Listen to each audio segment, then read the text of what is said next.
Hey, what's up? What's going on, everyone? This is Loki Orn, and we're back at with another first look type video. Joining me again is Rowan. Say hi, Rowan. Hello. Poured Yeah, ourselves new drinks after the last one. That was quite a long one. yeah. It was well, the Crusader. There was a lot to unpack, and plus, Reynold is everyone's favorite boy, so we got to Oh give him yeah, his due. butterflies in my stomachs. But I have to say, the Duelist. I mean, when they announced it, did not expect it. But I honestly have been very happy with Sahar so far. I mean, what's been Yeah. your experience with her so far? So I've played through one run with Sahar and gotten as far as Fleshe, her third skill, I believe. Mm. Um, but I'm still building my opinion. I do love her look. The feel of the character feels very well. Her story is constructed well. I think Sahar is just a great name. That is a fun name for this character. I do think And they were like trying to go, what's the name? Well, a saber is a sword. So if you spell it slightly wrong and then rub out part of the B. I didn't even notice that, but yeah, that could very well be how they got to this. I really struggle to not see that, so I'm sorry for anyone who is who's managed Yeah. to escape I those mean, opinions. let me just. I mean, it's also Sahara's in the Sahara Desert. It's definitely a name. There's lots of famous people. Yeah, Let me see. What does the name Sahar mean? In Arabic, the name means just before dawn. interesting. Okay, That's I a can cool imagine name. that. As a quick aside, that's one of the things I really love doing is looking up or like kind of just knowing the random etymologies of names. Mm. I'm by no means an expert, but when I see a name like this, I'm like, huh, wonder what that means in the language it comes from. So I Um, think it should be caveated. Neither of us are French, so there are a lot of kind of French-looking / sounding names. I order it, so I would know. We are probably going to pronounce them wrong, so apologies in advance. I studied French in high school, but that doesn't mean I'm good at it. Oh no! Now you've given hope that people think you're going to Yeah, say it right. I mean, I will get some of them right, and I'm sure I will get some of them wrong. So Mm. let's dive in. So Sahar the Duelist on Wanderer. Yeah. Um, So, we'll cover a few of these skills. Unlike the Crusader, obviously you've seen a lot of yeah, these. So after Fleshe will be newer ground for you, but we'll just rattle them off. So we got Touche. I guess it warrants mentioning before we even get into this. Sahar as a character has this kind of like very binary aspect to her, where certain moves will introduce defensive stance and offensive stance, and you will start with no stance unless you've got a trinket for her. And what defensive and offensive stance does depends on the path that she's in, and also whether we can remember it. yeah. I believe if memory serves, the Wanderer path defensive stance gives a chance for a dodge token on riposte, and the aggressive stance has a chance to heal on riposte. Yeah, that might be honestly. If you can, maybe try and pull that up on the side just so we don't have to correct ourselves. But Unfortunately, the Darkest Dungeon 2 wiki has not updated with Sahar yet. oh, So this is tragic. Okay, yeah, this can only go badly. We'll find out. yeah, we'll do So our best. Touche will move her back if in defensive, or forward when in defensive. Interestingly, this is one of the only melee skills which can hit from anywhere, which has made it feel so reliable for me. And then when you upgrade it, it will put you into a stance depending on your rank when you don't have a stance. So you'll find this. At least I found this with Sahar.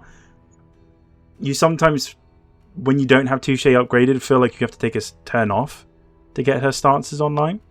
So I've found like this Touche upgrade being one of the first things I do. And weren't saying front two ranks 5 to 7 upgraded to 7 to 9. Like this hits pretty hard. Yeah, this is definitely a hard-hitting melee skill, usable from any rank, which is nuts. Now, I was just sitting here kind of thinking, is there an argument to not upgrading Touche Yep. if you want to avoid going into stances? 100%. And I have done that. And it is at the trade-off. You do lose some damage. But if you are in a team which can't handle Sahar moving around, because a lot of her moves have like a movement element to them, Touche becomes the, okay, well, I'm just going to use this a lot. Yeah. And it is Yeah, it fine. becomes your It does spam that skill. fine. Oops, Yeah. apologies for that. No, you're quite fine. Like we said in the Crusader, we're across the pond, so it's a miracle of technology that we can talk to each other, much less have this discussion. Oh, it's also I had knocked my mic, but I think I got away Oh with no! it. Oh, Rowan. I know, It's ruined okay. it. We'll fix it. We'll fix it in post. We will not fix it in Yes, post. they did not fix it in post.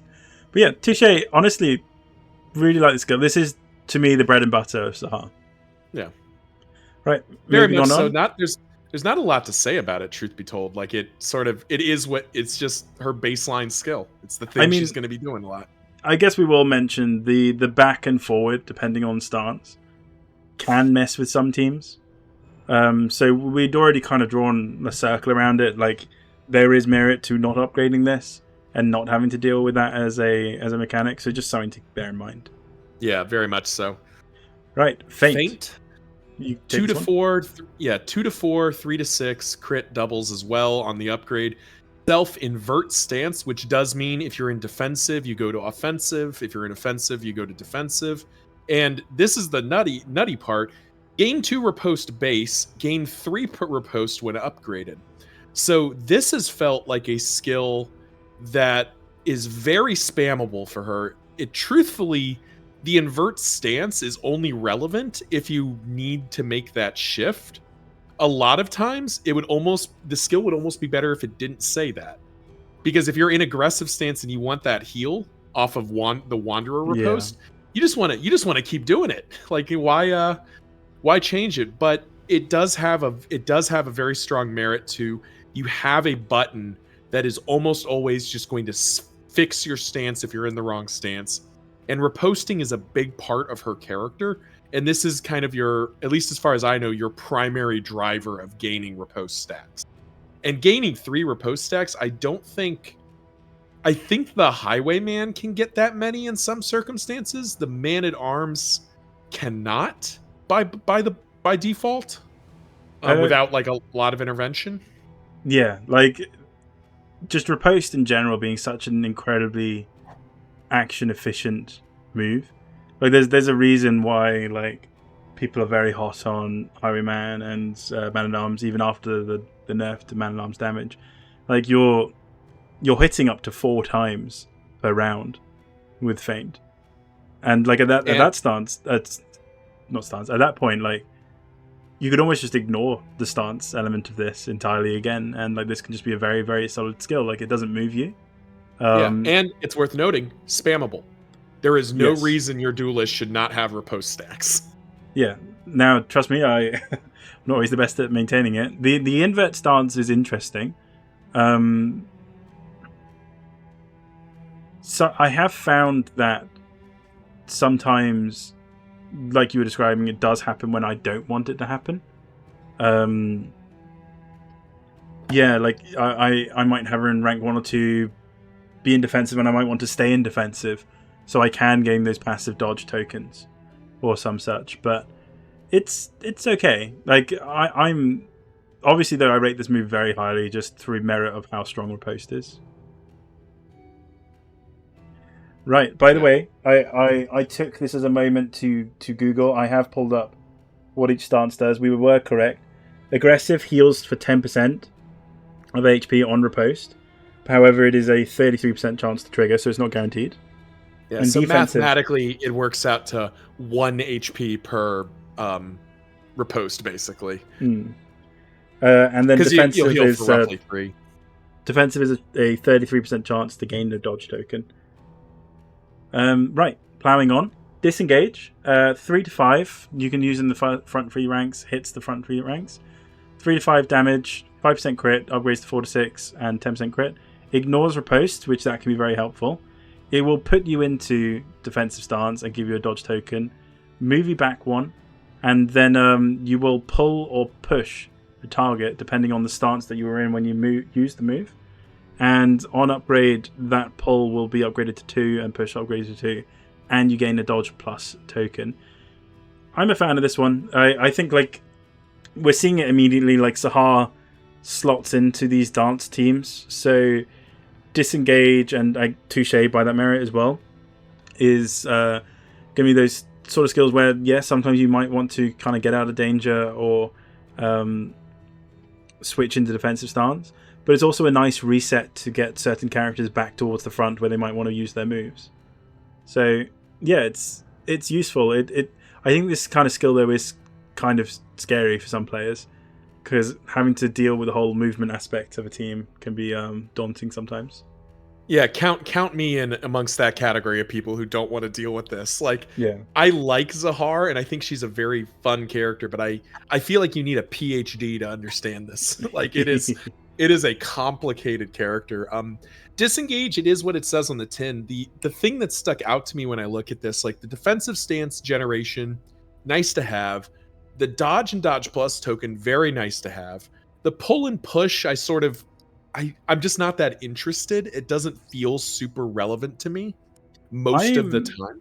I'm honestly a fan of the pull and push. I think, especially as you start to play with characters that maybe prefer targeting the front line, you really feel it when you don't have pull or push or corpse clearing. Yeah, and I think that's definitely true.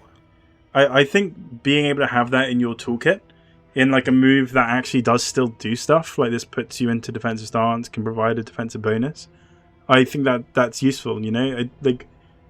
I'm always reminded of it whenever I don't bring a Plague Doctor for my Magnesium Rain, or I don't bring an Occultist for the Daemon's Pull. Like, oh no, like, I'm playing with this Leper, or I'm playing with this Crusader or something, and the front two are dead, and the other two are just laughing at me in the back. So, yeah. I don't get me wrong, it's not like my favorite thing ever, but I definitely see merit in it. And it's spammable, you know? Like, you can actually disengage and disengage and disengage before you get to the back. Yeah, so the two things I wanted to point out here with disengage, because I agree with your assessment on that. I think the pull and push, I may discount it more than it should be. There's definitely merit to it. Ignoring riposte, though, that is pretty sweet. There aren't that many skills that do that. So having her reliably be able to punch through riposte to hit something, like the Exemplar as an example, very nice to have. And this is going to be a thread with Zahar. She can hit 3rd rank, 4th rank kind of stuff a lot more than a melee character normally can. Yeah, 100%. Yeah. So yeah, overall I like the skill. Right, next up we have Flick. It deals 4 to 6 damage, doable from the front 2 ranks and to the front 2 ranks. Crits pretty decent, and then depending on your stance will ignore either dodge or block. Upgrade will bring you up to 6 to 8, which is respectable. Crit up to 15, and then adds an execution 1 to the skill. What do you think? Yeah. So this is a skill that I think it gets to the finicky nature of the Duelist, because you need to be able to keep her in the stance that's going to matter here. Like, for example, Flick I definitely like it facing down the Evangelist Cultists if you can keep her in aggressive stance, because they generate a lot of block via Nocturne Commune and via the altar, and she just flicks through it and finishes them off with execution 1. So definitely see the merits there.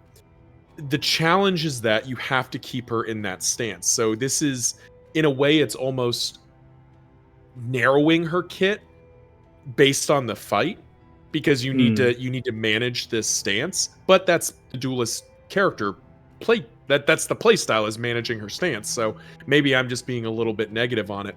Otherwise, solid skill, spammable, front 2 ranks, good damage, and execution 1's nothing to sneeze at. That makes bad guys go away. It is more position sensitive than the other skills we've looked at so far. I will say that this is maybe one that I've cut in the combat. Like when I unlock Flesh A, I put Flesh A straight in. Yeah, though again, does hit well. The execution 1, it's sort of that threshold where, like, when it's good, but most of the time you probably won't feel it. I think like the main thing for me on that upgrade is that damage upgrade. It's just nice. Yeah, but yeah, it's definitely. You definitely don't go broke using Flick. Like, it's not a bad skill, but it's just it's like we were saying with the Crusaders. I mean, the Crusader skills. It's just not a 1st round pick. Like, it's you use it because you can. Right. So preparation. Here we go. So they nerf take aim for this. Self puts you in aggressive stance, gives you a strength token and speed, and cooldown 1 both times, usable anywhere. And then on upgrade, it grants all the same buffs, but if you're doing this while in defensive stance, you'll gain 50% riposte damage. And if you're in offensive stance already, you'll gain a crit token.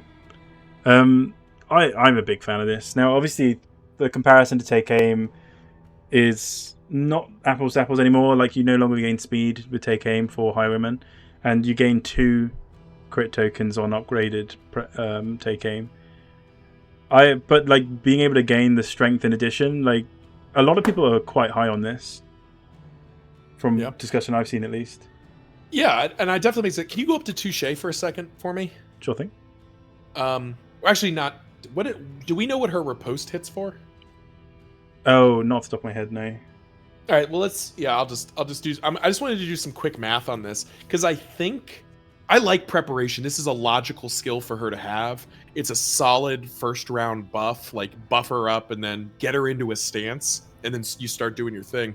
But I actually think it buries the good thing behind aggressive stance, because 50% damage on your riposte. Let's just say she does 5. If she does 5 damage with her riposte, with a crit that means she does 10.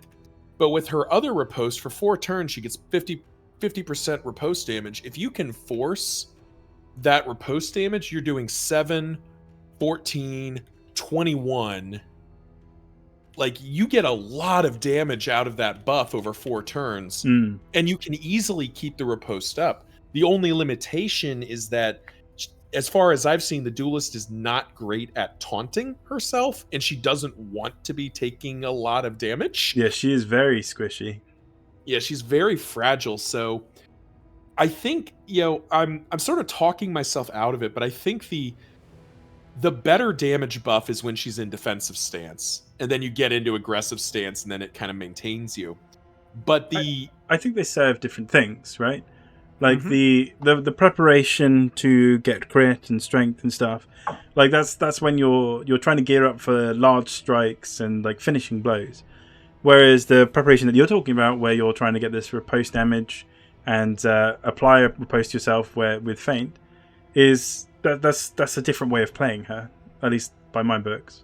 Yeah, it's a very defensive sort of reactive way. And like, yeah, you rightly pointed out, like, she would rather not be hit, even though she wants to riposte things.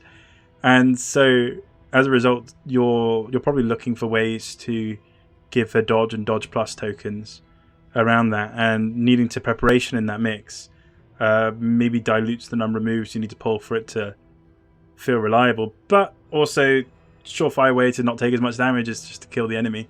And if you can get good action economy through riposting and having your riposte hit even harder, that's not a bad thing. Yeah, very much agree. I will say, when I've played with Sahar, I haven't used preparation very much. My choice of getting into offensive has normally been Fléché, or Touché from back ranks.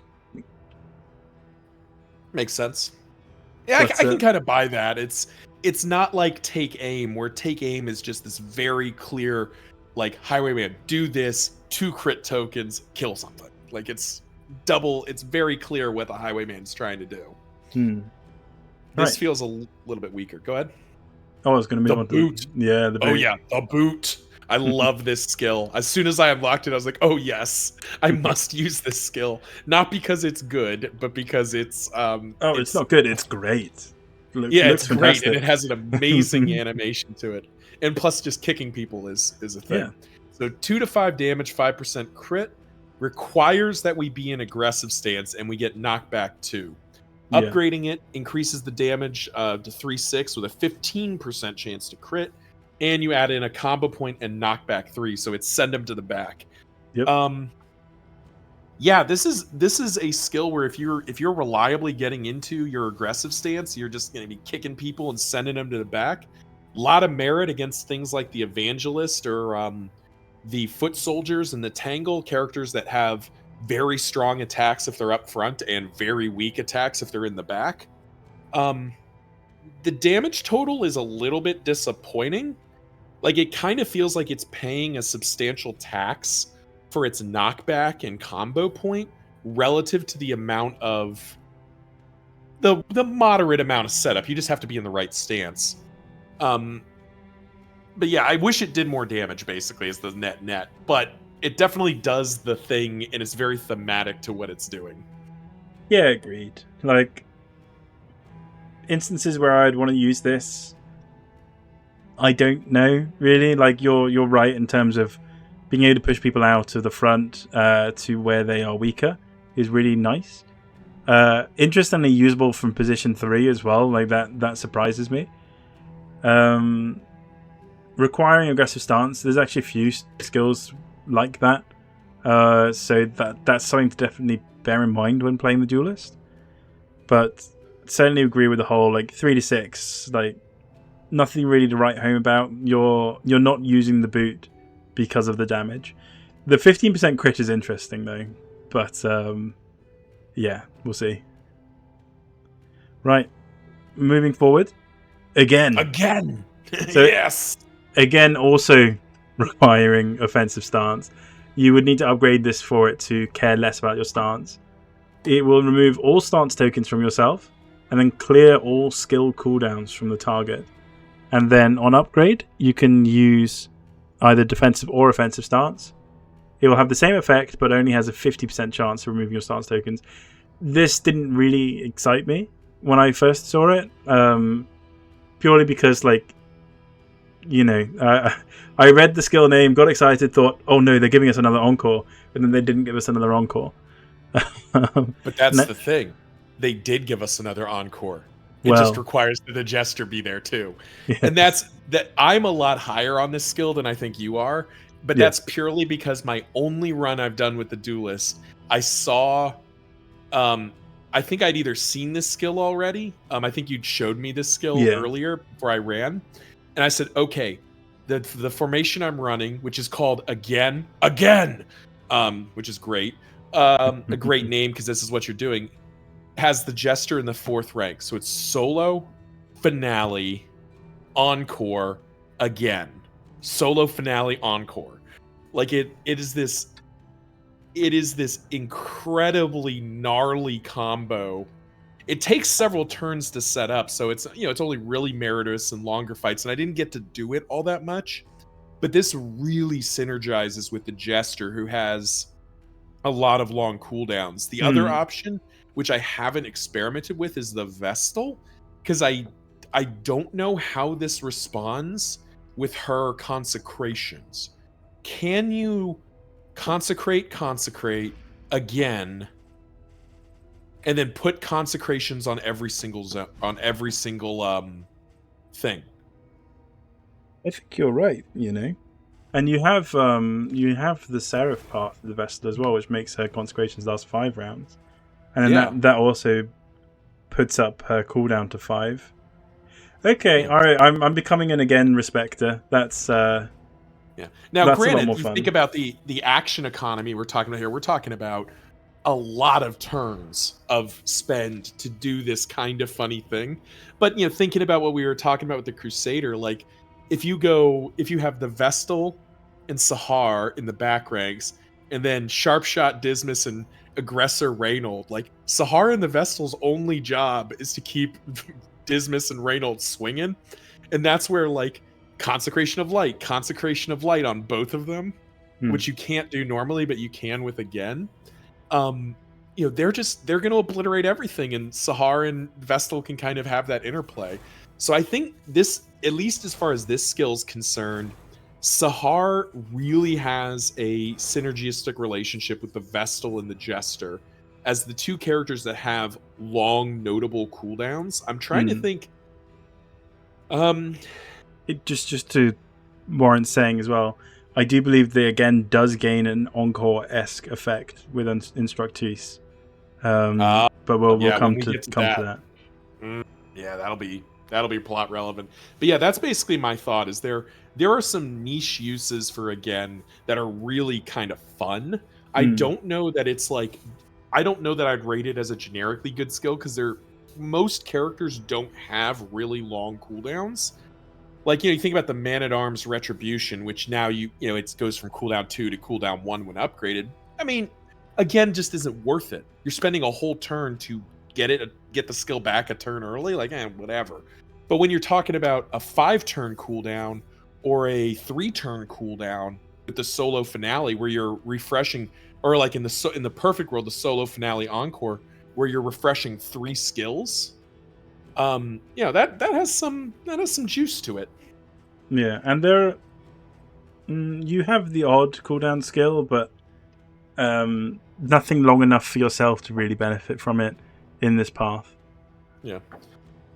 But yeah, moving forward, Flèche. So this is the limit of the skills that you've seen.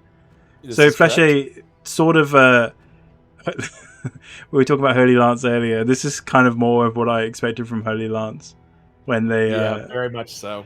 You're hitting from the back 3 ranks, you're crit 10%, and then when you're in offensive stance, you get a 30% damage buff. You give yourself offensive stance on using this skill, so you won't benefit from it unless the 30% damage from being given it, you have to be in it first. Forward 3, remove all dodge. Then you upgrade it, goes to 7 to 10, very respectable damage, 15% crit, and then you gain the damage buff and 5% crit when you're already in offensive stance. And then you will remove all dodge when you're not in defensive stance. So you gain quite a cool little loop here between Flèche and Disengage, where you can keep your dodge that you gain from Disengage. Yeah. And kind of be able to dance back and forth. I like this. I like this song. This skill a lot. Yeah, where does this compare to Pirouette? Probably or Lunge. Sorry, I'm thinking of Lunge. 4 to 8, 6 to 11, and then you do get a higher range when you're in Night Sworn. Forward, so you're looking at 7 to 13 and 30% crit. Okay. So it's like Lunge light. Weaker. Yeah, it's a little bit weaker than Lunge, but it's in that same vein. But it also has its damage buffs are a little easier to get at, and it has the crit buff, which is not nothing. I guess if you're already in offensive, like the damage is very comparable to Lunge, right? Like you're missing 10% crit, but 7 to 10 buffed by 30%. Yeah, you're hitting Night Sworn levels of damage there on the Flèche. Yeah. So when I look at this skill, to me, the remove all dodge and the remove all dodge when not in defensive sort of become secondary to this is a damage skill. I want to get into aggressive early, preferably with like in a perfect world, it's preparation into Flèche for a huge spike damage, and then you're disengaging and feinting. You're disengaging back to reset for that. Yes. Because removing all dodge when not in defensive, I don't know that I want to be Flècheing if I'm in a defensive mindset. Like, I just don't think that matters. I'd rather be in offensive and get the spike damage. Yeah, I think like this upgrade isn't about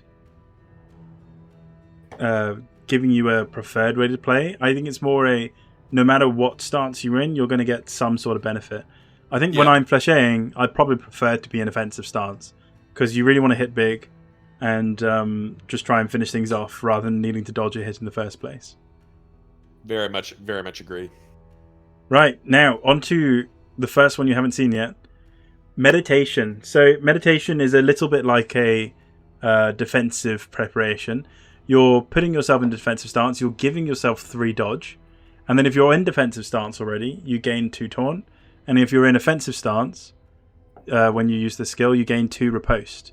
And then upgrading it, you're giving yourself 3 dodge plus and removing combo, and the benefits from the stances that you started in remain the same. I haven't been able to use this skill yet, but on paper I'm a fan. Like we're already talking about how you want to be able to riposte, but you don't want to be hit. Well, this kind of answers both of those things, and it's a way of at least being able to maintain defensive stance while staying in riposte and being able to use this every couple turns. It does have cooldown 1, unlike Feint though. I think this skill perfectly captures the frustration I have with the Duelist so far. The Duelist always feels like she's one turn behind on the clock. And here's what I mean. So, meditation, you really want to be in offensive stance to gain the riposte, to take advantage of the dodges. But you badly need to start in defensive stance to gain the taunt tokens to make the riposte happen. Yep. So what you actually need is for the perfect turn to be Zahar goes last in the turn order and does feint, gets 2 riposte tokens, and is already in defensive stance. Then meditations, or it feints and is already in offensive stance, feints for 2 riposte tokens. Next turn, she's the front of the initiative, and she meditations into 2 more riposte tokens, gets into defensive stance, and has her dodge tokens. Actually, no, I messed that up. But that's kind of my point. Is she needs to be in she needs to hit meditation when she's in defensive stance for the taunt, but she needs to already have the riposte tokens to make it worthwhile. So to address that, I certainly agree that if you're playing a version of Sahar where you want to maximize her stances, the act of needing to get into a stance on your first turn to be able to do what you want to do does feel like you're playing a turn behind. However, I think Sahar is one of those characters where if you want to play like that, you have to be very aware that you have trinkets that you can get for her that will start her off in a stance and hopefully help you sidestep this feeling of being that turn behind. But also, I think it's just a matter of maybe adjusting expectations for where you want her to start, right? Like, I think one of the best ways to pick up a stance on your first turn is touche. So rather than it being needing to meditate or preparation to get into the stance, you try and set it up so you can touche into stance and then begin this meditation feint kind of loop to keep up riposte on yourself with like a medium amount of dodge. So I think there are ways around it, but I do think that you need mastery to invest in it for it to feel good, and to have a character feel like it requires one of their personal trinkets can feel a little bit limiting at times. Yeah, and I think that's definitely a good framing. I've not touched any of their trinkets yet, so I don't know that stuff. I also think there are trinkets that give you taunt tokens, and that's something that she kind of needs. Like she needs she needs one of the trinkets that gives her taunt, or one of the trinkets that naturally gives her dodge, or one of the quirks that gives her dodge. Like it feels like she needs a lot of help to do the thing she wants to do. And the reason for that, I will say, with respect to this, the reason is because what she's trying to do is incredibly powerful. A dodge riposte tank is absolutely insane. And again, really have to draw attention to the 28 health. Like, very, very powerful, but I feel like if players don't accommodate for her weaknesses in this case, which is she doesn't have great ways of consistent dodge or consistent taunt, and all good ways of consistently bringing back her health, she'll do her thing until turn 3 when she's dead, or turn 2 when she's dead. Yeah, very good point. You really, really, really strong, but if you do choose to go down this riposte line, this is definitely one of the characters that can be punished the most for it. Like Man-at-Arms and Highwaymen have enough like tank, but they can take a few hits and not worry about falling too far behind. Sahar, yes, you want people to be swinging at her, but you want her to be able to definitely sidestep and then skewer them through, rather than just kind of shrug it off and then hit back like you would have with the others. Very, very on brand. Yes, precisely. Very flavorful, but it's flying in the face of what the game is about. Yeah. So again, PhD to play the character, but that's part of the fun of the game. Yeah, right. Exactly. Coup de grace. Coup de grace. This is surprising to me. This is kind of a spoiler for me now. I did not know she had a gun. Now, I'm sort of disappointed she has a gun. Now, this is completely a sidestep. I finished the Hero Shrines. You haven't yet, but I don't think it's a spoiler to say no point do I remember her using the gun in the hero shrine. So when she pulled out this gun, and I was expecting some like epic skewer, I was thinking like, what are you doing? Like, Yeah. we're a Yeah, duelist. this feels like it shouldn't be a gun, it should be like I think it's a Misria cord, which is like really thin offhand dagger that you use to punch through the gaps in plate armor. Like it's Yeah. it should be an offhand knife that is still concealed under her cloak. Like that's very Duelist to have this flowing cloak that's sort of a distraction but also a concealment. Mm. But yeah, it just doesn't, the gun just feels weird. Now on the other hand, I'm sure it looks cool. I'm sure the animation looks great. And interesting note here, coup de grace damage is 4/4. It always hits Yep. for 4. Yep. 5% crit, requires self in defensive, ignores armor, ignores weak, execution 1. And then the upgrade is just move it up to 6, crit is 10. Same as before, execution 2. So it is, I love this skill from a flavor standpoint because it's very clear what it's doing. It is a coup de grace. It is designed to be the finishing blow. And deal 6 damage and execute them. Usable from anywhere on anywhere as well. I feel like that's very easily overlooked. Like, you will always be able to use this. Like, bar like some funniness with taunts on people that you might want it to be on, but that in itself means that when you hit the duelist, if someone can be killed by coup de grace, they will be killed by coup de grace. Bar they have dodge. That's the only instance where it can get a little bit funny. And if they're in this situation where they're vulnerable to being killed, they probably don't have dodge. Yes. So I'm a fan of this skill. This is one that definitely gets played with in the paths, and like I'm excited to see them. The requiring defensive stance is interesting because a lot of the things we've seen so far have required offensive stance to kind of gain additional benefits. So this is like a fun one where you're like disengaging or meditating and to coup de grace, or perhaps you've fainted to try and invert your stance, or you've set it up with touche. But yeah, I like this skill. I think that it's a very easy include in most builds, purely because the surety it brings with the execution. Like, it's not a conditional execution other than requiring the defensive stance, and being able to use it from anywhere. Yeah, I definitely love the flavor and the imagery of a disengage into pulling out a gun and shooting them in the face is very Indiana Jones, and I love it. Yeah, like it's true. Yeah, it looks like I brought a gun to this sword fight kind of thing. Like, it feels very good. I don't know. It almost doesn't fit with the rest of her kit, but maybe this is what holds the kit together, is that if nothing else, she can guarantee kill something. She can put down something, and there's definite merit to that. All right, let's do her last skill. I mean, again, the gun is very suggestive of finality. Right. Yeah. Last one, Ruthless Instruction. You can use it from anywhere. It requires that you're in defensive stance again. Cooldown 1. It gives a target 2 dodge. And then on upgrading it, you can use it with either stance. And it gives the target 2 dodge when you're in defensive stance. And skills ignore blind when you're in offensive stance. Now, obviously skills ignore blind. Everyone's thinking of our favourite leopard boy. Yeah, that's immediately where my brain went. I think this is okay. It's not. I in a sense, I would have preferred if they put coup de grace last, because I feel that's the more.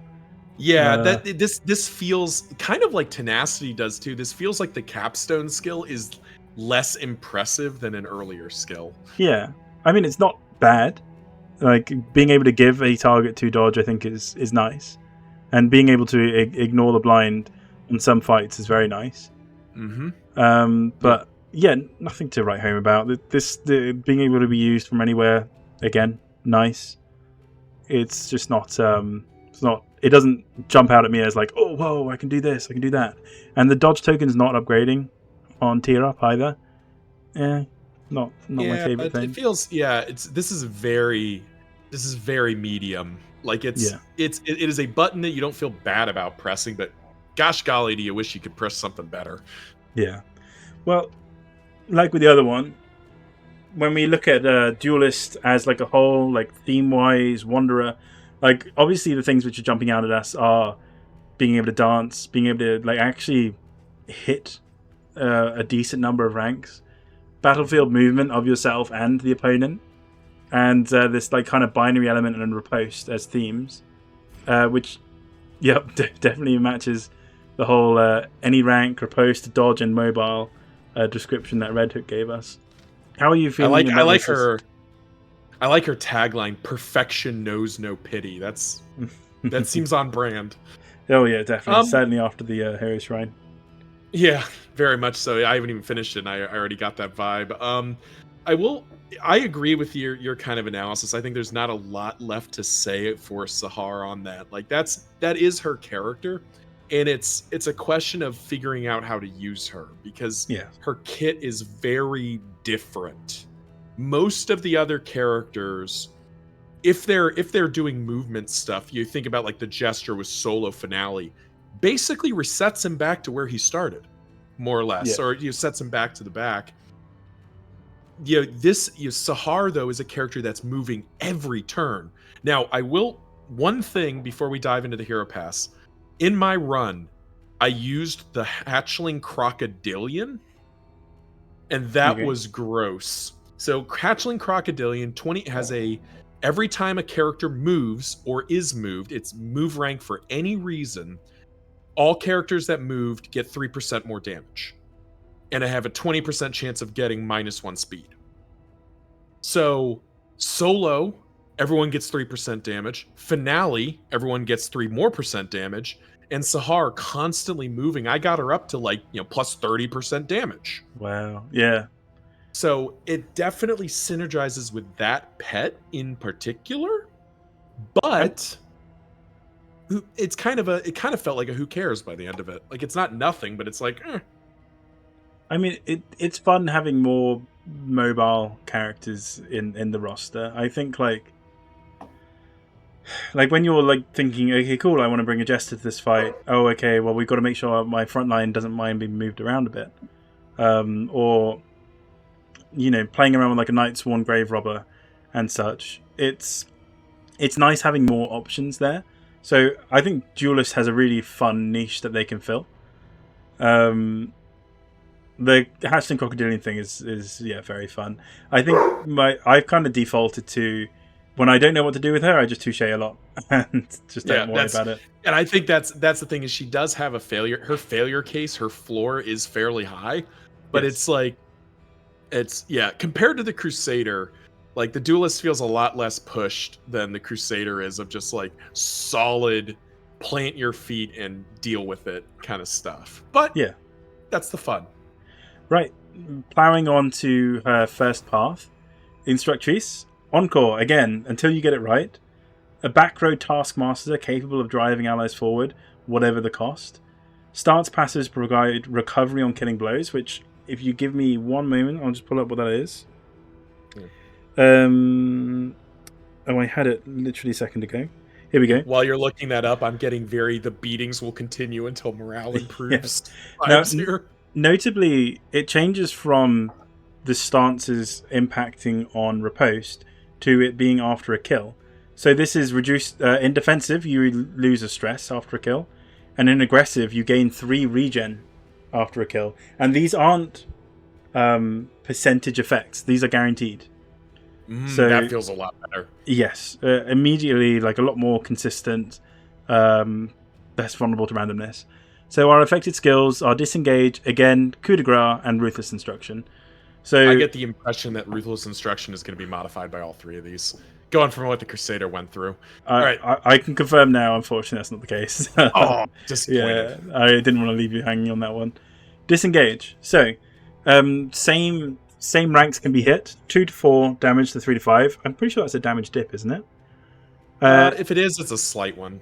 You are now inverting stance when you move back, and you're moving back 2 rather than back 1, which I think was the original disengage, and you're gaining dodge then dodge plus. This feels fine. It's not crazy good. The back 2 is relevant because, as it says here, like your you're more interested in being a back row taskmaster. So having disengage go from back 1 to back 2 means you maybe try and get back into position a bit faster. Okay. Okay, that does color this a little bit, because I was looking at this and I'm not super keen on it. Like, it's not bad, it's just not super exciting. But that may be because I don't have the rest of the framing for it. I do like that it's inverting stance.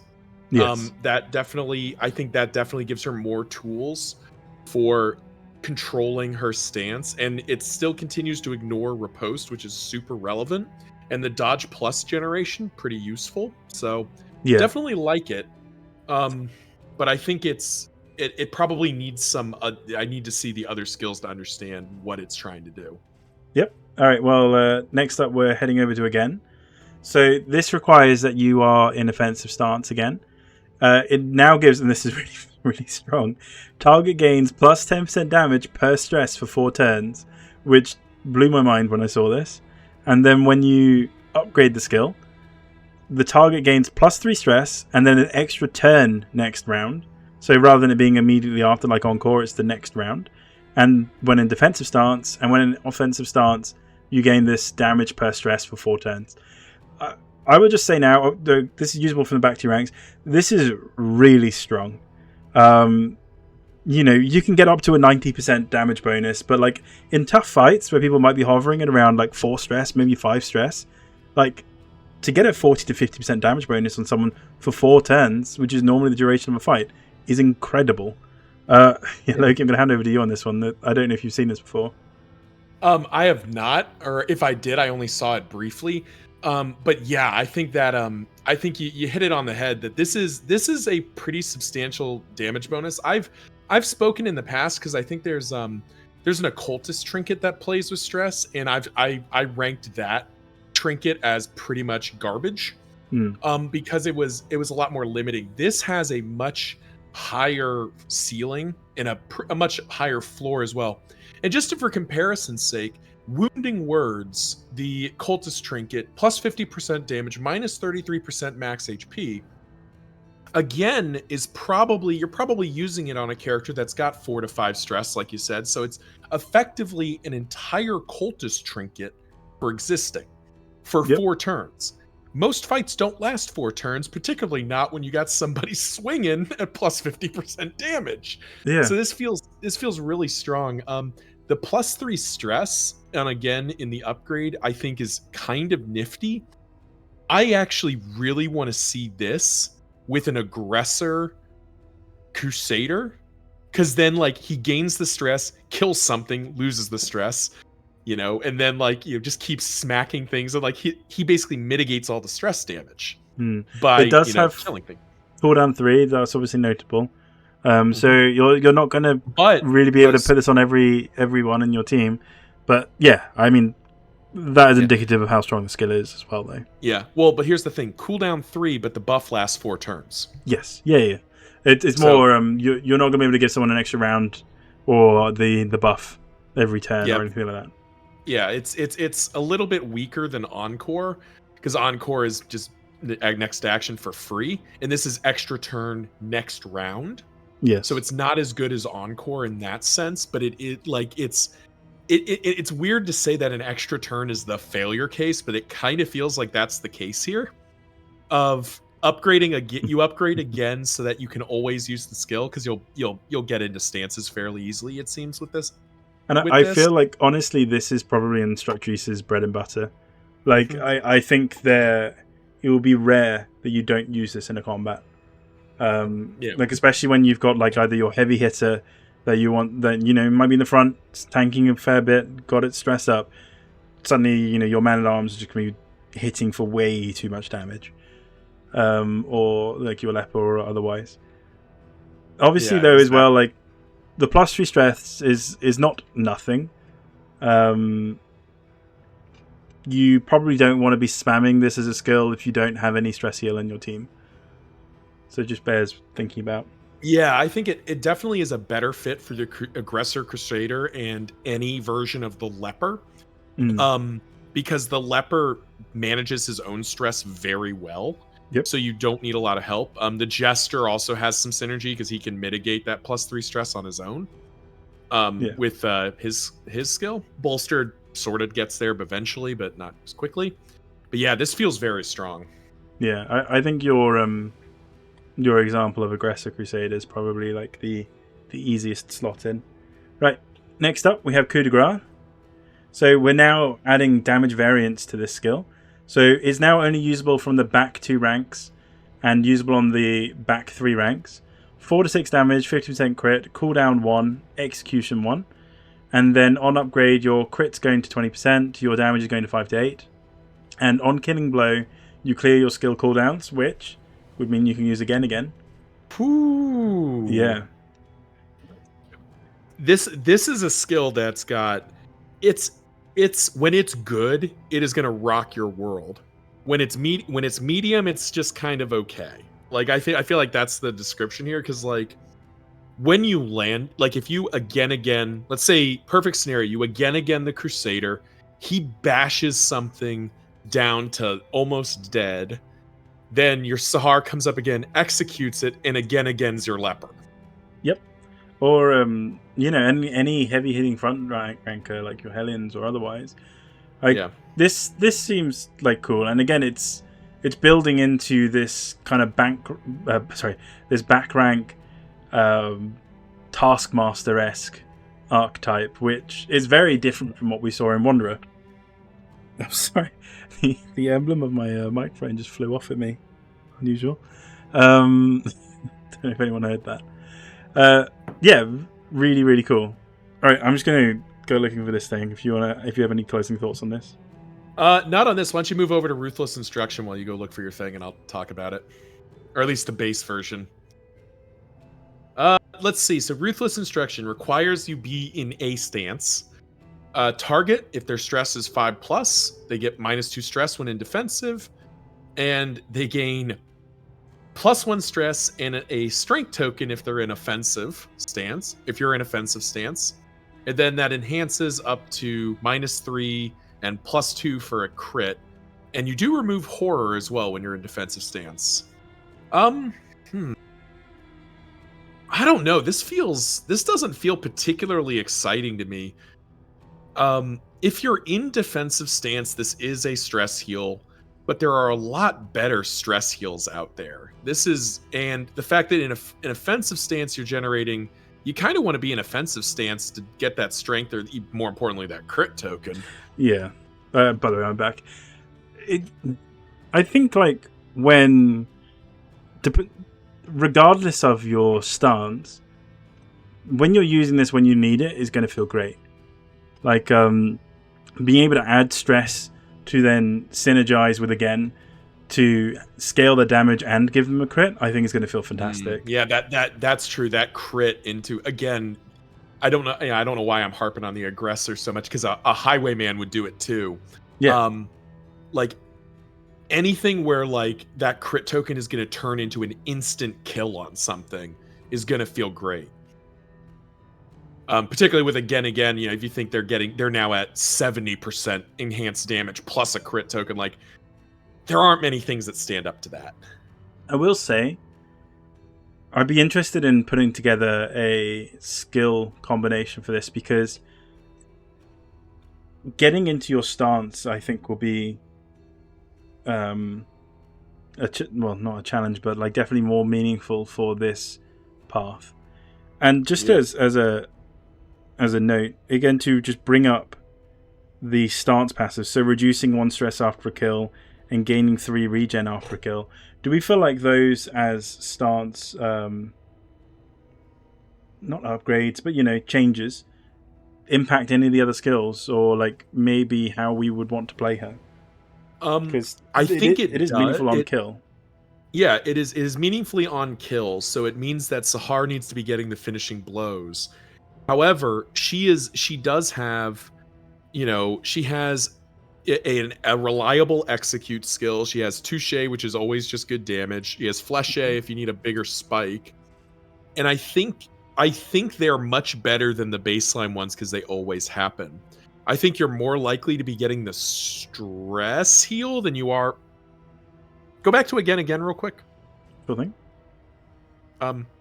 You're much more likely to get the aggressive the attacking stance one, because I think you're going to spend most of your time in aggressive stance. It does warrant saying, when you touche on turn 1 while in rank 3 or 4, you will be put into aggressive stance if your touche is upgraded. And that was without moving you, because you won't have had it at the time of using it. So probably your touche is going to be your setup skill. However, if you do choose to upgrade it, you've got to be careful when you use it later on or pair it with disengage. Otherwise, you're quickly going to move yourself out of those back 2 ranks.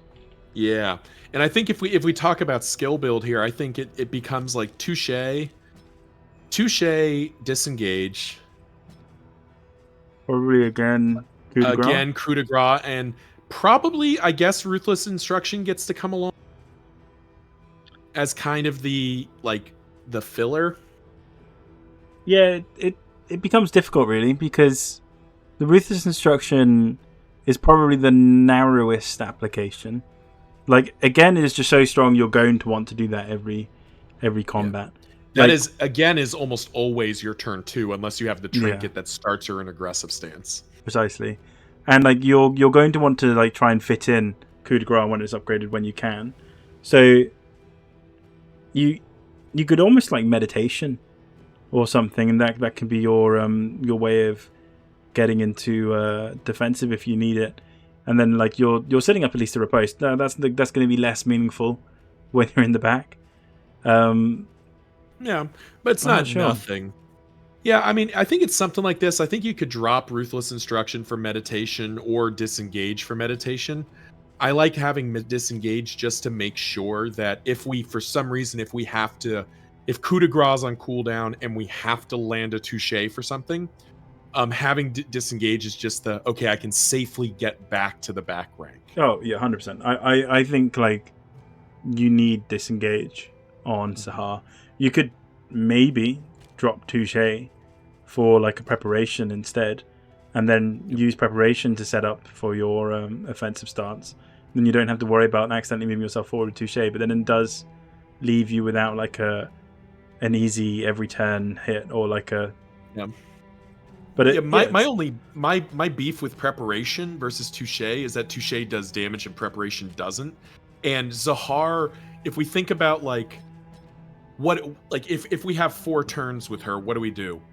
Touche, again, coup de grace, ruthless instruction, again. Yeah. Well, no, probably touche again, coup de grace again, and then ruthless instruction if you need it. Yeah, ruthless instruction if we don't manage to execute something. So if you think about that, she's only got 1 swing of damage, and the thing we're talking about dropping is that swing of damage for preparation, which means she's going to be sitting there with a speed and a strength token. I mean, the speed token's not irrelevant. She puts again on quickly, but the strength token's just going to wilt. It's never going to get used because she's not swinging, or she's coup de grace, which we're relying on the execute for anyway. Okay, man, I've talked myself into it. You could do preparation instead of touche. That's not. I don't think that's bad. I think I'd just rather touche. Oh yeah, don't get me wrong. It's more to make it idiot proof for my case, where I'm worried about toucheing myself out of position.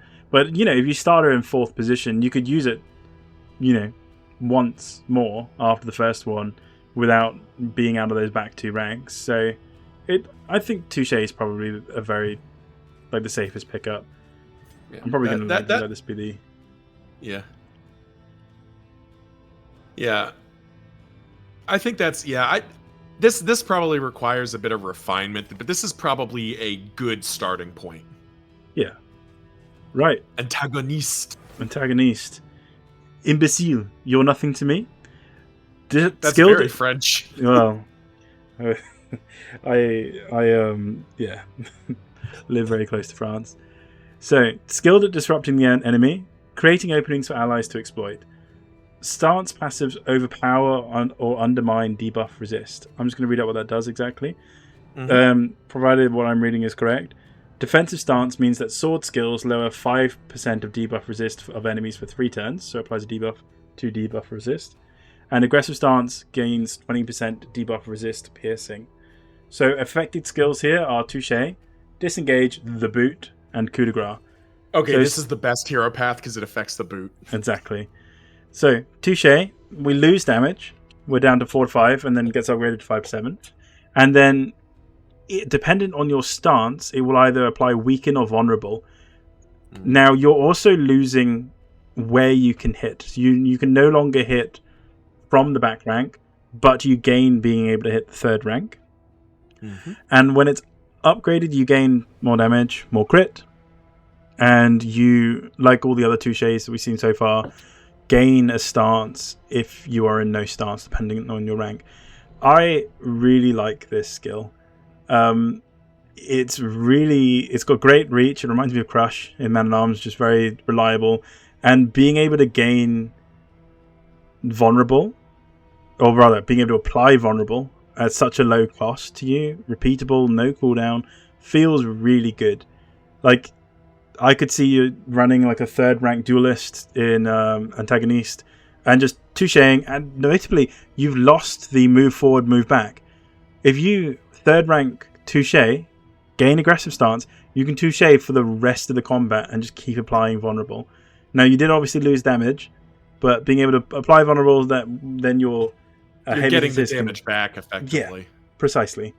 How do you feel about this? So this is going to put me in a vulnerable situation here. It's going to expose me a little bit. I have been very down on debuffing in Darkest Dungeon 2. I have been chewed out by players of this game who are quite good at it for really underselling how good debuffing is. So I'm going to admit that I have probably a less than total appreciation for debuffing. The stance passive seems sort of irrelevant to me. Like, that just isn't exciting to me. However, I do see what you described. Touche, this is a spammable vulnerable that's also dealing damage. This is debuffing I can get behind. Like, this is solid. And if she has a reliable way to get into defensive stance as well, you're just spamming weakens or vulnerables the whole fight. That's wonderful. I like this. Your reliable way of getting into defensive stance is being in the front 2 ranks when you start the combat. Yeah, exactly. So you're just like, yeah, I like this. This is a debuffing style I can get behind. So yeah, I like Touche. I think that the price you pay is very much worth it. In fact, I dare almost say it deals too much damage relative to the value it gives. And I'll say, don't tell Red Hook. Well, you said how you're not typically that hot on debuffs. Both of your stances affect your ability to deal that debuff. It isn't just a apply vulnerable. It's apply vulnerable with 20% res piercing. It isn't just apply weaken. It's apply weaken and apply a debuff of 5% defense. Oh, sorry, no, what is it? 5% debuff resistance. Yeah. Your stances really do double duty here. Yeah, that is true. It is a very synergized approach here. You are landing you may not land the first weekend, but you're probably landing the second, third, and fourth. Yeah. So yeah. Notably, when we're talking about sword skills, we're essentially talking about everything that is melee. So everything other than coup de grace when it comes to the defensive stance bonus. So that makes sense. They really need to tag these better because that's a very confusing thing. But actually, no, the boot is not a sword skill. I don't know. She doesn't use her sword. I agree with. I guess it's like Man at Arms with shield skills. So yeah, I think you're correct. Right, disengage. Usable from front 3. Targets front 3. 3 to 5 damage, 5% crit. Ignores riposte. It moves you back 1, puts you into defensive stance, and gives you a dodge token. And then if you were in offensive stance when you used it, you apply a combo. And then on the upgrade, damage goes up, crit goes up. You now apply 2 blind. Apologies. This is target. Wait, I'm confused by this one, aren't I? Is it saying that if the target is comboed when you're in defensive stance, it applies to blind? Yeah, okay. And then it applies a combo if you're in offensive. Gosh, that threw me for a second. I was like, wait, do I understand this game? That is a very, very poorly written item card. But yeah, I think it's if they're comboed, you blind them for 2. Provided If you're in no- defensive stance, and then yeah, if you're in offensive, you apply a combo. God, I need to go for a walk. That was hard. I've got a headache now. that was big brain right there trying to figure that crap out. Okay, so again, like, recognizing that I'm kind of down on debuffs more than others, I really like the look of this because, again, you're getting into defensive, which is our weaken option, correct? Yes, that is the stacking debuff, resistance debuff. Yep. And it's applying the weaken tokens, so you're landing weakens potentially. Yep. Putting Sorry. combo points on when in aggressive, which I like. Combo point generation is nothing to sneeze at. And then once upgraded, the comboed into double blind. I like that. I like blind. Blind's pretty good. I would almost say the biggest regret we have right now is that the negative tokens don't have upgraded forms. There's no like ultra blind. Plus. Yeah. Yeah. Well, okay. Actually, I'm glad that doesn't exist because otherwise, it would feel pretty shitty when it happens to you. Yes, exactly. I'm thinking of the Act 3 fight, not the Act 3 fight, the third one. I'm forgetting the eyeball. Yeah, the focused fault. Yeah, I'm very much happy with that. It suppresses you and you get like ultra weaken. Yeah, it would be pretty bad. But I don't mind this skill. I definitely think this is like if you show this card to a new player, they are going to, faint or something. It's gonna be too much. Yeah. We're both fairly experienced in this game, and we nearly had a stroke trying to figure this out. So. Goodness, you could hear the cogs turning. Combo application is nice, and like we haven't had that outside the boot. Which, speaking of, requires now that you are in defensive stance, it knocks them back 2 and stuns when they're comboed, and then it can be defensive or offensive on the upgrade. Knockbacks 2, stuns when in defensive, and then applies combo when in offensive. Yeah, solid keeps the knockback. You're able to use this from 3rd rank. Still. Yeah, it's a fairly reliable stun because combo point generation is something she's also providing when you're in defensive. Actually, go back to disengage real quick. Sure thing.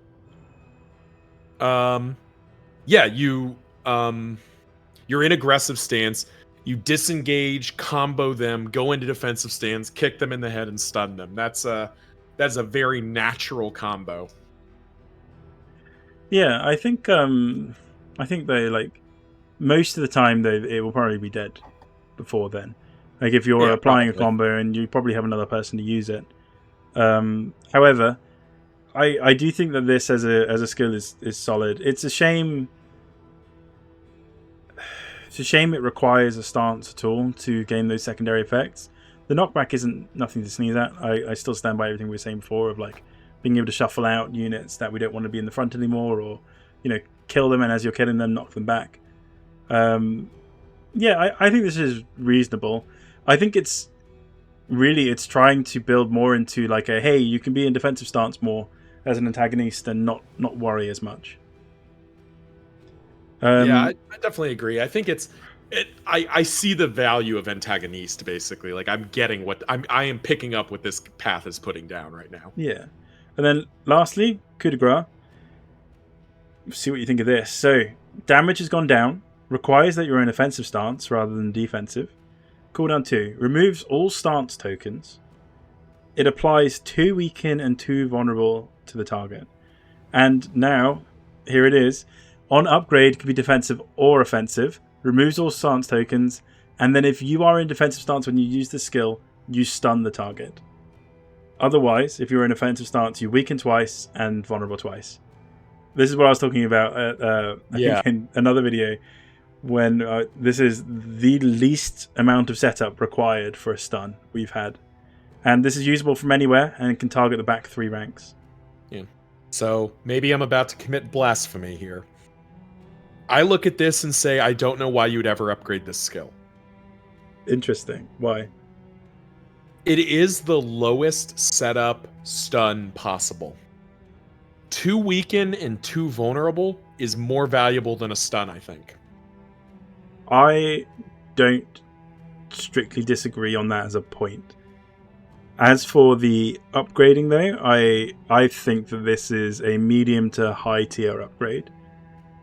The requiring offensive stance is obviously a requirement, and I think that one thing that you can a trap you can fall into with Sahar is not respecting that she needs her mastery upgrades. You could set up with things like say disengage or like the boot and or coup de grace and not upgrade those skills, and then you're going to become severely limited on the skills you can use dependent on the stance you're in. It means that you have to think a whole lot more about the stance you'll be on your next turn and the skills you'll use. I think that a tax for being able to avoid that is being able to upgrade with mastery.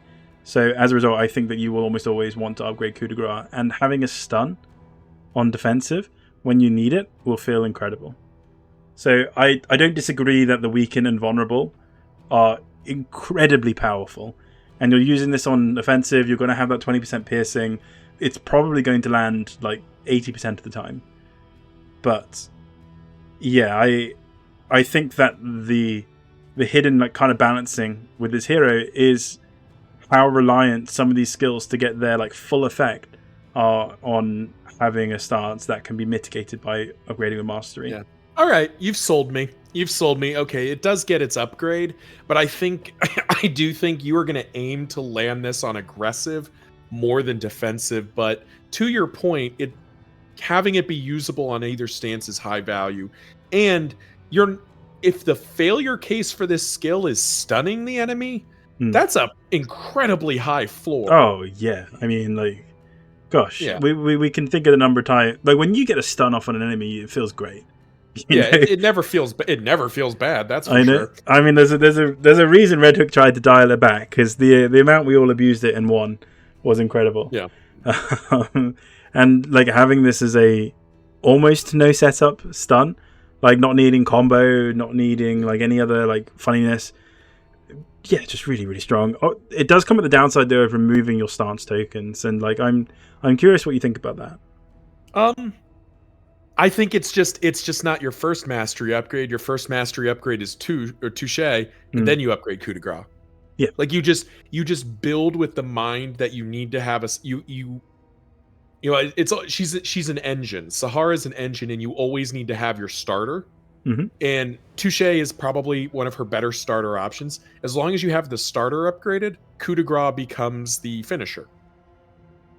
Yeah, or even the opener sometimes, get into your offensive stance, next turn coup de grace, and then you're waiting on the exemplar and he's hitting for nothing.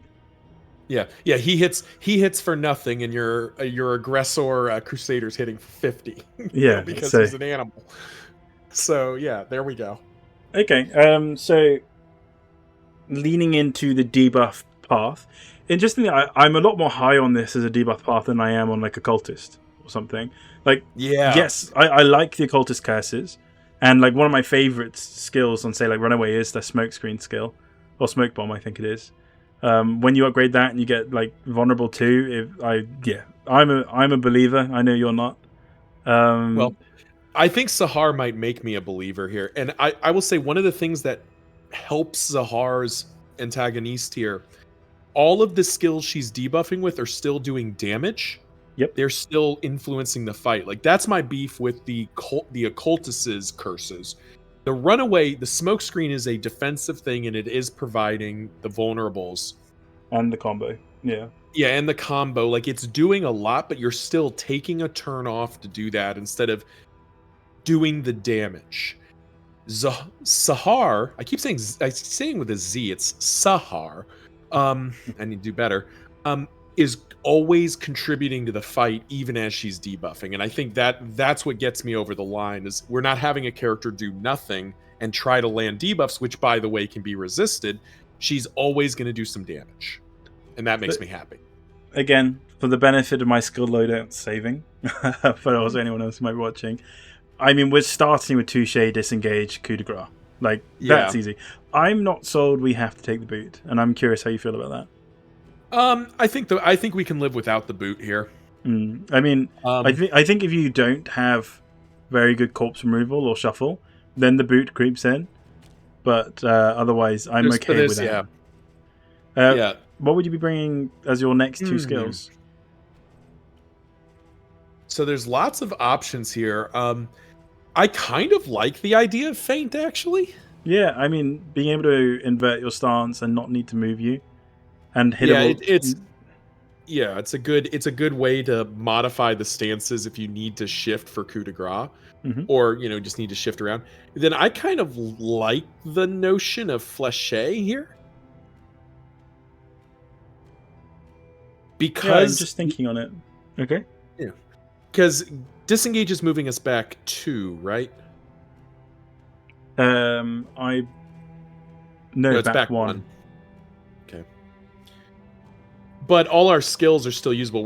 It's not like Instructrice where we really want to be in rank 3. Yeah, I think that's completely right. Like coup de grace is usable from front rank if it needs to be. Yeah. All of your skills are usable from front rank. This is, I think maybe I'm letting a bit of Instructrice kind of creep into my mindset here. This does not need to be a back rank or third rank character. In fact, it does definitely doesn't want to be a back rank character. It has almost nothing. Yeah. So I Yeah, think I your kind of like the Fléché I is the repositioner that you need. yeah, it gives us some reposition. It gives us a little bit of spike damage, which is nice. Mm. Because she her stances passives are overpowered. Okay, so it's when she hits things with her stances, right? Yes. Okay. So yeah, then I think you have Fléché as a reliable way to get into aggressive stance if you want it. You have feint to invert. Hmm. You have disengage to move her and also give some benefits, and you got coup de grace as your big debuffer. And failure case, nothing else is working. Touche in whatever stance you're in for that debuff, because that's Yeah. always going to be good. And I mean, to be honest, like Touche is probably one of the highest priorities for me to upgrade. If you're starting her in 3 or 2, you probably don't want her in rank 1 because she is still a duelist. She's still very squishy. But Yeah. you're probably opening Touche, hitting him with the coup de grace to on your like woodsman or whatever like big chunky guy is there, and then either opening Touche again to reapply your stance or fléchéing to try and benefit from these vulnerables. Yeah, really, really solid path in my book. Like, This is a debuff class that I can get behind. I definitely like this. Antagonist. exactly. Right, and we come into the final one. Intrepid. Not quite sure how to say this one. Captions. I live for this. A rank flexible, extremely high risk role with high damage potential. I am scared of this one. Stance passives increase power and risk alike, stacking up to 5 times. Effects are lost when damaged. Whoa. Yeah. Now I will say I have played around with this. In my book, it didn't do a very good job at displaying when you were losing things or gaining things. But just to mention what her stances now do, as I find them in defensive stance. Now this. Actually, I'm gonna start with the aggressive stance because the defensive one is one to chew on. Aggressive stance. You gain 5% bonus crit when someone misses her, and then you get minus 10% resistance to burn, blight, and bleed. So that can stack up to 25%, and the resistance penalty can stack up to minus 50. And then defensive stance, you gain plus 20% damage when someone misses her, and 40% more damage received. Now, both of those can stack up to 5 times. You can get up to 100% increased damage, and up to 200% more damage received. If you get to that point and someone hits you, you are going to go from 28 to 0. Yeah, you are basically death's door instantly. Yeah. I mean, maybe you just go the extra mile and throw on temptation, extra action 50%, or 1 damage 50%, minus 100% death blow resistance. Like you just go for broke here. All right, so when we're approaching her skills here, we have to be thinking about, okay, like we're striding this battle between applying blind and dodge to yourself so people miss her, while also maybe not letting it get so high that you just die immediately. Yeah. Sorry, I cut you off there. What were you saying? Yeah, so I was gonna say, so the aggressive stance one, if I heard right, is stacking crit percentage up to what, 25% crit chance? Yep. And Exactly. at the cost of 50% debuff or Yep. dot resistance. Probably by far the safest one. Yeah, that is like dot resistance, completely irrelevant. Could not give less of a shit. Yeah, Like exactly. it is that is a 25% crit chance bonus. Like that is Yeah. all that is. The defensive one is terrifying. Yes. Like that is absolutely terrifying. I get why it's useful. And I am sure there is going to be a way to rig it where you do some absolutely disgusting things with it. But I think I'm with you. I am terrified. Like that is a good way to get Sahar killed. Yeah, exactly. And I think, like, you know, if you're someone who likes rolling the dice and you want to see big numbers, like, all power to you. However, you know, maybe be ready to carry her bones to the next inn. Yeah, exactly. And also, all of this is based on stacking it with getting her being missed. Yep. Dodge is never better than 75%. So you are rolling D4s the whole time. You can't get to, you know, in Darkest Dungeon 1, you could get to 110% dodge or something, I believe. Like you could get to basically impossible to hit. You can't do that here. Yep. So, right, launching into her skills with this in mind. Feint. Invert the stance, gain 2 dodge tokens. So, notably loses its riposte. Your damage is about the same. And then you gain more damage on upgrade, gain some crit. And then you go up to dodge plus tokens. I mean, it's dodge. It does what it needs to do. It's usable from position 3 this time. Whereas before it was just position 1 and 2. Yeah, I think this is fine. Like, being able to gain dodge without missing a beat in terms of dealing damage is big. Because before, our only way of gaining dodge was, I think, meditation. Yeah. So, I don't mind this skill. I think, like, if you're trying to go down that please don't hit me kind of role, this is the way to do it. But losing the riposte is really big. Because that was, like, your way of getting action economy and damage in. Yeah, which would have capitalized really well on the stance passives, because presumably you would dodge, get the stack, riposte back, deal a bunch more damage. Now, should be said, it might be on the other ones. I can't actually remember off the top of my head, so yeah, we'll see. So I think this skill does what it needs to do for Intrepid to work. However, this skill is incredibly dangerous because of the invert stance. You are going to I can tell you right now that there's going to be an incredibly tall pile of Sahar bodies that are going to come from inverting stance into defensive and then getting exaltationed by an exemplar. Oh yeah. And and going through the dodge plus and just insta-giving her, because like this is the that is the risk you run, is you are going to invert into the stance, the defensive stance, and get killed. And warrants mentioning, you can't just guard her. Like, you won't, if you're aiming to try and build up your stacks, you guard her when you have your stacks. If you guard her too early, she won't gain a stack. Yeah, so you have to roll, you have to win a bunch of 50-50s or 75-25s to get to the point where she gets to do the gross things. Yeah. Yeah. Right. Okay. Moving on, disengage. You are now... Oh, okay, interesting. Usable from front 3. Use to target the front 3. 3-5 damage. Cooldown 1, which is interesting. Ignores riposte. Thank goodness, otherwise you'll be hit and lose your stacks. Back 1 when in defensive stance. Back 1 and defensive stance. And you gain 2 stealth when you're in defensive stance. And then on upgrade, this is very interesting, you gain a bit more damage, all the same effects, back 1, gain defensive, and then stealth. And then you gain guard from ally behind when in aggressive stance. This is the most selfish move I've ever seen. It's literally like, if you botch your positioning for any reason, it's, hey, plague doctor, healer, take this hit for me. Like, now, I will say, what's incredible about this, if you get to keep your stacks in between, so you're in offensive, you've gained a couple stacks, you can disengage, get your stealth. Well, no. You can disengage when in an offensive, not have taken that much damage because it's just the resist stuff, and then you switch to defensive and get guarded. You're going to have 2 hits targeting you that will not connect while you're at your most vulnerable. Yeah. That in itself is kind of exciting, and like, to be honest, it needs testing. We need to see how the stack stuff works. If it works where you get to keep your stacks between stances, so you go from 20% crit to 80% damage, that could be quite exciting. Yeah, I see the pathway, but it is a narrow and treacherous pathway. Oh yeah, for sure. Intrepid, right. Some might say. Right, moving on. Preparation.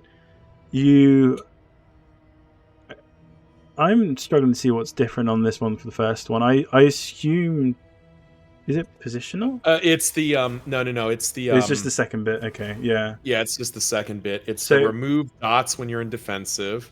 Yep. So when you're in defensive, fix the consequences of being in aggressive, and when you're in aggressive, get a crit token, which aggressive already is generating extra crit.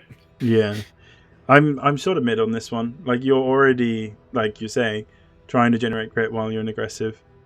The remove dots as well on defensive just kind of baffles me a bit, because that's the wrong one. You want to remove dots when you're in aggressive. It doesn't fix the problem. Yeah. I guess the idea is that you go into defensive and then remove all the dots you've accumulated, but that still means that dots hit you.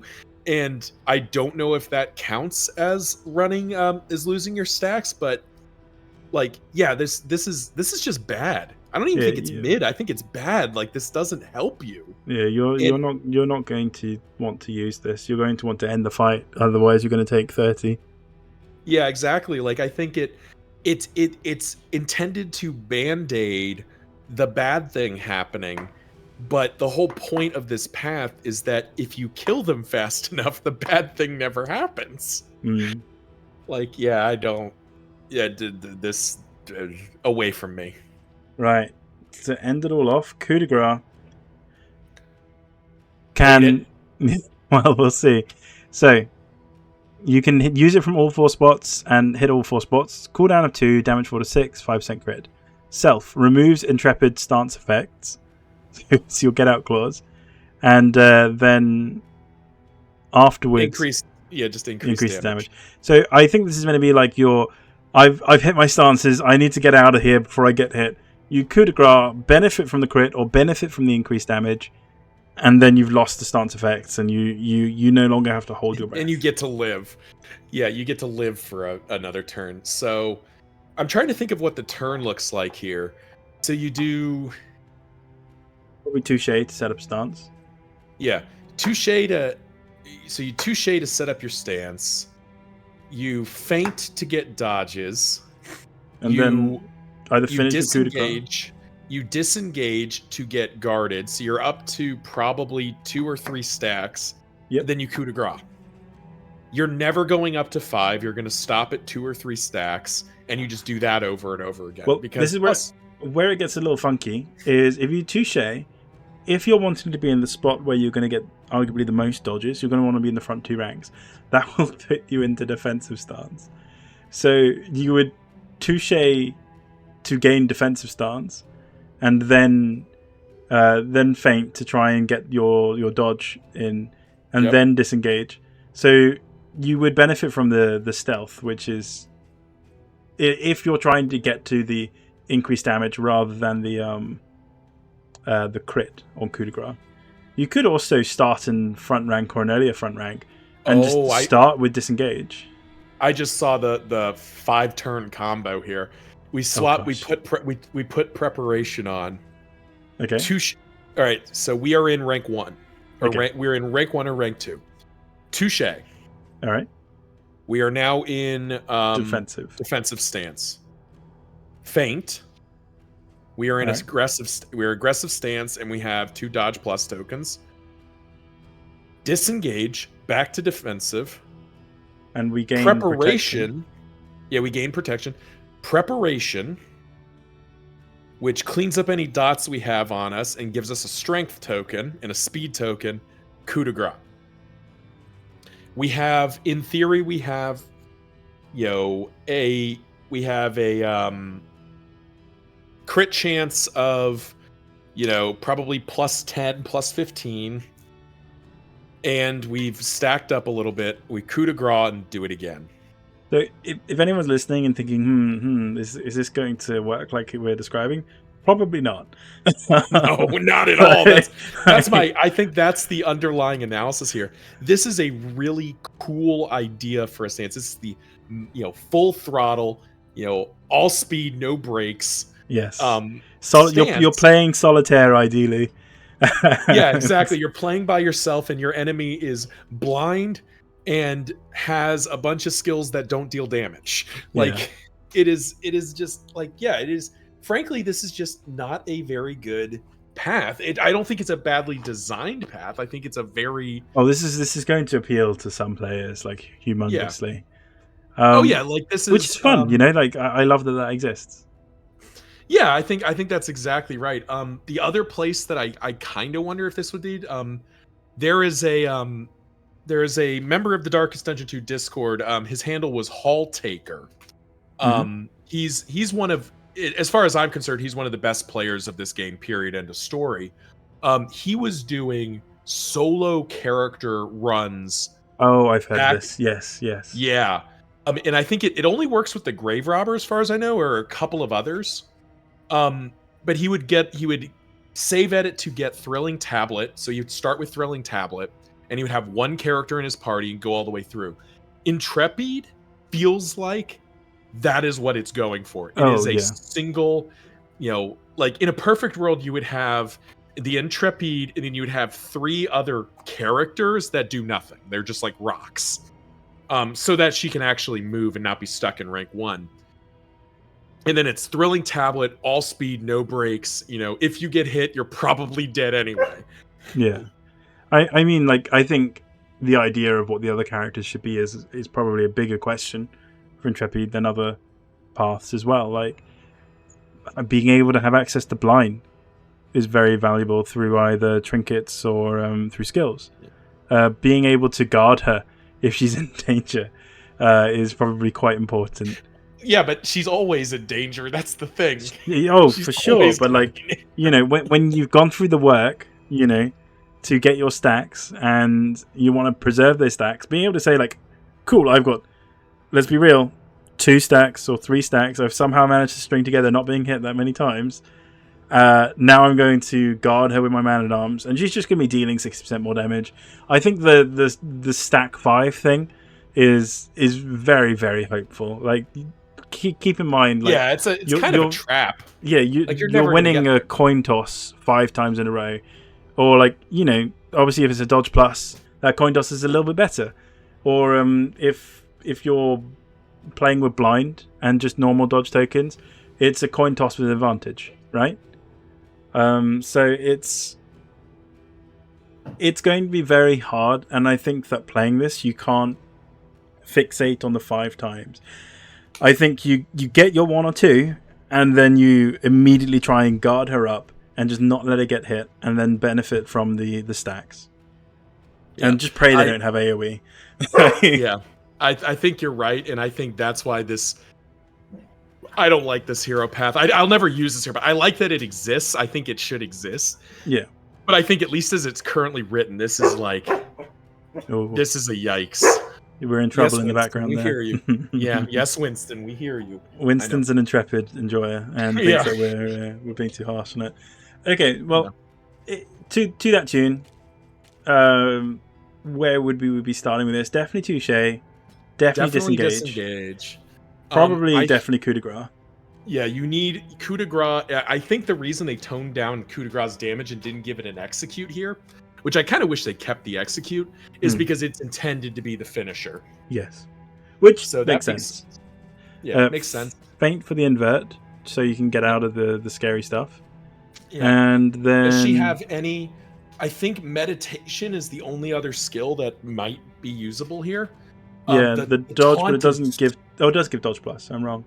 Yeah, actually, the meditation's the other skill. You get into dodge, or you get into defensive stance. You meditation for 3 dodge plus tokens and 2 taunts. That's 2 Hmm. stacks right there. Boom. Or you Like, or it's how you try and make use of your post and just pray you don't get hit. You know. yeah, exactly. In either case, like that's the best you're gonna hope for, I think. Yeah. And I, like, it's just, ugh. all right, I'm probably going to lock this in as my idea of how Cool. her starting path should be. Yeah. And then, yeah, much like you, I will probably just use this on a denial run. Just to say I did, yeah. Just give it a go. Right. Well, that's the That's the that's the duelist. duelist. Yeah. Yeah. We'll probably put a pause in here, but really interesting character, very mobile, very squishy, very risk versus reward, and all that, and that's fun to have in this game. Yeah, I definitely feel like it's Red Hook experimenting. This is an experimental character as compared to most of the others, and I don't know that they landed it with Intrepid, but Instructrice and Antagoniste feel pretty good. I think that Intrepid's going to probably get a defense stacking, the defense stack bonus decreased, or the removal of it will, rather than being on when you're hit, it will be when you're hit above a certain threshold. Something Yeah, like that. or either when you're hit, or like maybe when you're crit. I don't know. Oh god, crit would be dangerous. We'll see. Yeah, well, I don't know. Yeah, there's something's needed there, but All right, we'll put a break in here, and yeah, this was fun. yep, very fun. Thank you.